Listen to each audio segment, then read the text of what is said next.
sa Tibas on the Go, Master Hans. Yes! Napakabilis kasi ng Oo araw. nga! Patapos na ang July. Yes. Yan, gusto naming malaman lahat kung ano Merry ba. Christmas! Wala pa. Pero bagong Christmas, Ghost Month muna tayo! Okay, ito. Nais naming malaman kung ano ba ang kapalaran naghihintay sa aming lahat sa remainder of 2026. Mag-focus muna tayo sa ating Kalusugan, alam mo, health is wealth. Pero si Master Hans ko, ito po ay may disclaimer tayo, gabay lamang. Hindi po doktor si Master Hans, kaya Tama. kailangan pangalagaan natin ang kalusugan, magpunta kay Doc. Tama. Syempre, unahin na natin ang prediction ni Mr. Hans sa taong isinilang sa Year of the Rat. Alam mo, Tekla, ang Year of the Rat this year, kalaban ng rat, ang Year of the Horse. Ay. First month, second month, July. Alam mo itong ghost month na to, medyo may recovery. Ibig sabihin recovery, medyo angat ng konti ang iyang kalusugan.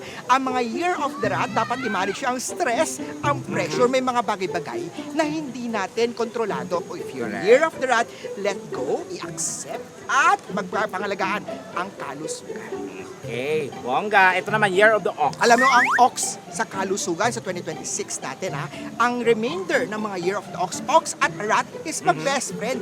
Ang mga ox this year, this remainder of the, pagdating sa kanyang career muna ng konti, touch natin ng konti, ang mga ox, masipag. However, dahil sa sobrang sipag ng mga ox, ang kalusugan niya, nakakalimutan niya. Make sure, if you're Year of the Ox, i-balance natin ang health, career o pera. Kaya if you're Year of the Ox, pahinga-pahinga din pag may time. Tama. How about Year of the Tiger? Alam mo, ang mga tiger sa usapang trabaho pa rin Year of the Tiger. This remainder of the year, hinahabol niya yung mga kota niya. Ang mga tiger, dapat bantayan ang stomach issue.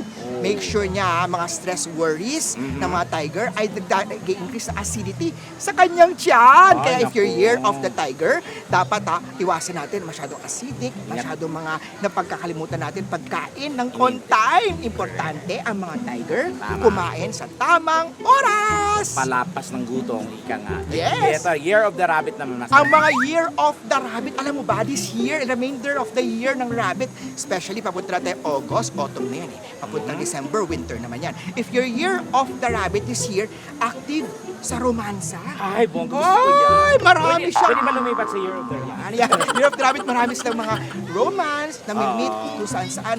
Ingat ang Year of the Rabbit sa kalusugan sa STD. Ay, prone, very prone yan. Ingat tayo. If you're Year of the Rabbit, practice tayo. Safety Dapat, first. Safety first. Yes. Ayan, Year of the Rabbit. How about Year of the Dragon, Master? Ang mga dragon sa remainder of the year natin na mainit ang ulo nila. Ay, Mainit ang panahon. If you're Year of the Dragon, winter and autumn na tayo. Sana palamig na ng panahon Pero this Year of the Dragon, sa remainder of the year nila, kontrolin nyo po ang issue na may kinalaman sa high blood. Ay. Konting issue na nagagalit na, Oo, madaling magwala. Oo, Ay, baka naku. mag-trigger Diba, pa. trigger, high blood, or dahil sa issue nyo sa init ng ulo pag nag-drive kayo, prone kayo sa away, Away, suntukan. yan. Alam mo ang advice ko, and ano ka na, Inhale. inhale, exhale, may mga Exhale, bagay-bagay na Embrace. na inggit sa iyo, huwag mong pansinin sila, hayaan mo lang sila. Tama. Yan, ito naman, Year of the Snake Oy, naman. yung mga snake, alam mo ang mga snake, last year snake din yan. Remainder of the year, marami siyang hinahabol pa rin na mga deals project since last year. Marami siyang mga trabaho na hindi na pa natatapos. If you're Year of the Snake this year, make sure i-organize, ayusin ang oras mo. Sa kalusugan, make sure matulog sa tamang oras dahil dapat bantayan ang may kinalaman sa diabetes din ang mga snake. Dahil kulang sa tulog, kaya masyadong maraming nasikaso, diabetes o sugar ang dapat bantayan ng mga Year of the Snake. Ayan, how about Goat? Ay, ang mga goat alam mo, goat, ang mga goat tayo, alam ko may horse muna tayo. Ay, Pero horse pa, Horse sorry. muna tayo, horse muna Tumalon. tayo. Tumalon kasi tayo. yung goat. Nakalimutan, anong tumalon? Balik tayo ng konti, horse muna tayo. Horse muna tayo. Sa mga pinanganak ng Year of the Horse, this year, if you're Year of the Horse, at ang 2026 natin, Year of the Fire Horse, hindi mo magandang taon yun. Medyo stress, medyo pressure ang mga horse ngayong taon na to. Ang dami niyang gustong gawin. Pero maraming mga outside, mga energy na hindi sumasang-ayon sa mga plano, sa mga gusto niya. If you're Year of the Horse, remainder of the year, patapos na ang stress mo. After September, mas luluwag-luwag ng energy niyan. Kaya Year of the Horse, matuto mo na dapat positive mindset sa kalusugan at mga Year of the Horse pa rin, sa kalusugan pa rin tayo. Dapat bantayan niya may kinalaman sa kidney. Make sure niyo po, tama ang pag-inom ng tubig o yung mga kinakain mo mga energy drink. Ayo, bongga. Ayan, wala naman mga sugar samayan. mo. May kinalaman niya sa kidney ng Year of the Horse. Ay, mag-ingat. Ano yan? Year of the Goat naman. Ang mga goat, best friend ng goat, ang Year of the Horse, next year, 2027, is the Year of the Fire Goat na. So mga Year of the Goat, this year, pag may mga gusto ko yung simulan, next year will not be a good year. 2027, kalaban ng goat ang goat year. So dapat ang mga goat ngayon, dapat tapusin na niya, simulan na niya ang mga gusto niyang gawin for next year. Ang mga goat, marami siyang pressure sa office, sa negosyo, sa trabaho. Alam mo, ang goat, kailangan niya matutunan ang delegation. Wow. Pagbibigay ng trabaho sa iba. Correct. Kasi alam mo, itong goat na to, remainder of the energy niya for the year. Gusto niya lahat siya gagawa. May pag-uutos siya sa kanya, pero siya rin magagawa. Dahil sobrang gano'n niya, nahihirapan po ang mga goat i-manage ang kanyang mga pressure, ang kanyang mga stress. Year of the goat, dapat matuto kayo mag-learn to meditate, learn to let go. So, mag-walk every day. Lakad-lakad na. Para ma-exercise, no, Master Hans? Oh, top. Wow, Year of the Monkey. Year of the Monkey, ang month of August natin is month of the monkey na. Ang mga Year of the Monkey, pagdating sa kalusugan, dapat bantayan na iwas sila sa mga aksidente na may Ayan. kinalaman sa limb, kamay, paa. Prone sila madulas, lalo pag may mga edad.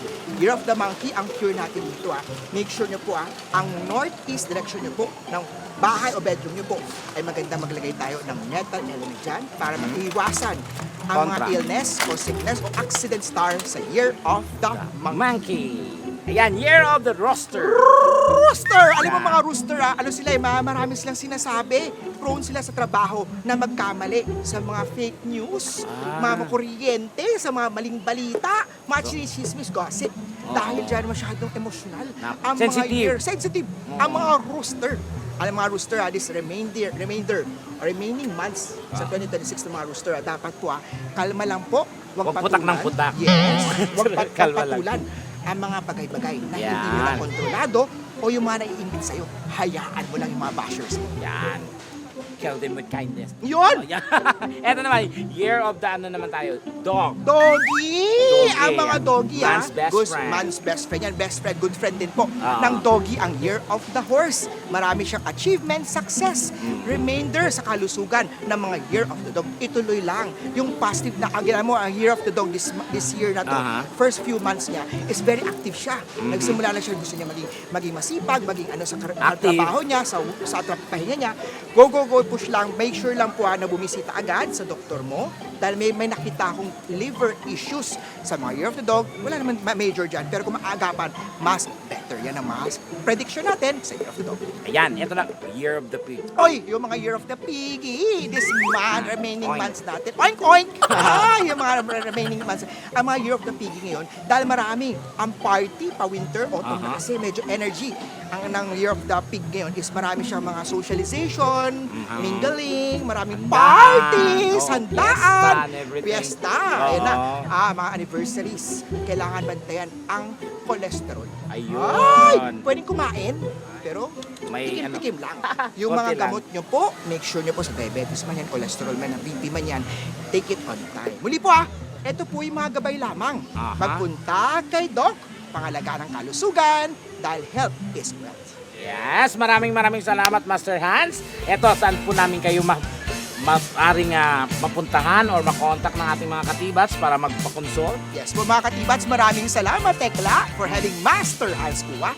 Ang aking Lucky Charm Store po ay located sa Cityland, Shaw Tower, Shaw Boulevard, Mandaluyong City. Meron po akong Facebook, Master Hans Kuwa, Instagram, YouTube, TikTok. Mag-subscribe, mag-follow dahil everyday meron akong mga real feng shui video na ipinopost.